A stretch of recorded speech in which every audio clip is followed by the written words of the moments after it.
Namaskar. Hello, friends. What is liberation? Liberation is to be attained while still living in this world.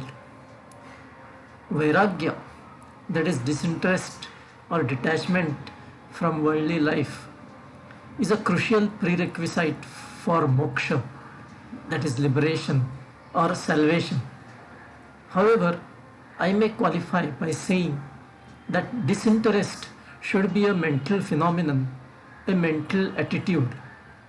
What one is doing outwardly is immaterial. In other words, one may appear to be leading a normal life, but inwardly he is detached from whatever may be happening around.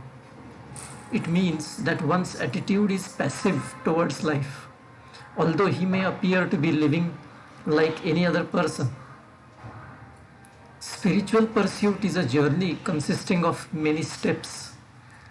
So, a gradual progression towards stronger and stronger Vairagya can be expected, and not quite an overnight change. So, even that gradual change along the way is also a spiritual pursuit. However, moksha or liberation cannot come about until a thorough and durable Vairagya bhav, that is detached attitude, is established firmly in one's mind. A deeply spiritual person, depending on the kind of situation he is in, may face bad situation or may not. For example, if he is still outwardly active in worldly life, he will come across such situations. However, his response would be from God consciousness rather than from the worldly perspectives, which are typically self-centered. So he may respond in a way that most others may not. Or he may respond in a typical worldly way too. It all depends on the big picture that the Almighty has for the situation. But one thing is certain, it does not matter one bit to the spiritually evolved person in that situation as to what action he ends up taking. Like Shri Krishna describes such a person in Srimad Bhagavad Gita, such a person, even if he may kill 1,000 people, he does not commit any sin. The reason is that such a person has no sense of doership. He believes firmly that it is the divine acting through him for a divine purpose, and that he has nothing to gain or lose.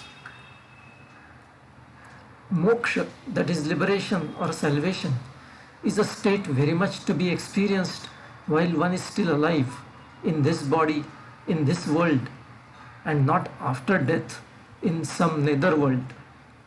Such a liberation is liberation from the perceived bondage with the physical world, liberation from the desires and fears, liberation from the identity with the body, liberation from attachments. What is salvation? Is it going to heaven after we die? What is there in the heaven? Is it the unlimited material pleasures supposedly there in the heaven that should attract us? But we have no proof of the existence of heaven.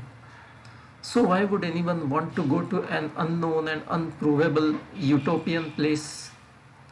And that too by first giving up material pleasures on this planet, in this life, so that we can accumulate enough punya, that is credit for good deeds, to be able to go to heaven? Is it not against the maxim, a bird in hand is better than two in the bush? Is salvation a liberation from the repeated cycle of births and deaths? But there again we have no proof that there is another life after death. Moreover, even if there are repeated cycles of birth and death, we do not remember anything from our past life. So how does it matter even if we are going through unending repetitions of birth and death? Salvation or mukti or liberation need not be viewed in the above terms. Excuse me. Actually, it is liberation that can be experienced in this life when we are still in this body on this planet. It is liberation from the duality of pleasures and pains as normally experienced by us. This duality makes us desire pleasure and avoid pain. The whole of human life is centered around this objective. All of our activity arises out of this desire for pleasure and undesire for pain. Liberation is getting freed from wants and desires pertaining to the body and ego, fixed ideas of well-being of myself as also that of the near and dear ones, the fixation that I have to get this and that from the world. It is freedom from wanting to become someone, reach somewhere, do something. It is getting freed from the idea that one must live as long as possible, even by unnaturally trying to extend one's life. It is freedom from the urge to compare myself with others. For attaining this kind of salvation, one has to first get a strong and durable desire to attain it. One has to get disillusioned with the ups and downs and the constant agitation of mind that this life essentially is. Then, by following a path of sadhana as prescribed by the scriptures and spiritual masters of the past, preferably under the grace of a living master, one will be able to transcend his identification with this limited body and ego. That is when the duality of pleasures and pains will disappear, since it is associated with this limited identification. That ultimate spiritual experience of liberation can be experienced in this life, very much in this body and with this very mind. Salvation is said to be liberation from the repetitive cycle of birth and death. Attaining it is the highest goal of spirituality. Why does one get caught in this cycle of births and deaths?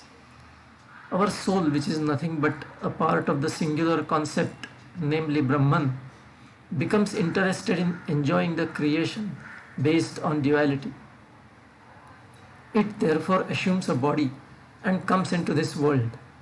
It is like our wanting to see a movie. We go to a movie theater and forget our true identity for a couple of hours and get completely involved in the picture story on the screen. Can you imagine someone seeing a movie but not wanting to leave the movie hall after the show is over? He is so fascinated by that concept of entertainment that he refuses to leave the hall. We may not possibly see such a person, but we humans are like that in a spiritual sense. We are so fascinated by this movie called life that we want to keep going through it again and again, life after life. So what is the key to coming out of this movie hall of life? It is nothing but feeling bored of watching the movie and strongly desiring to get out. Unless and until this liberation at the mental level happens, the soul will not get liberated from the repeated cycle of embodiment, that is birth and death, because the soul gets embodied out of a desire to experience this world based on duality. So until the soul believes it has had enough of this world, it will not want to leave it. And the Creator leaves it to the soul to decide when it has had enough. I will stop here, and until next time, see you. Bye. Thank you.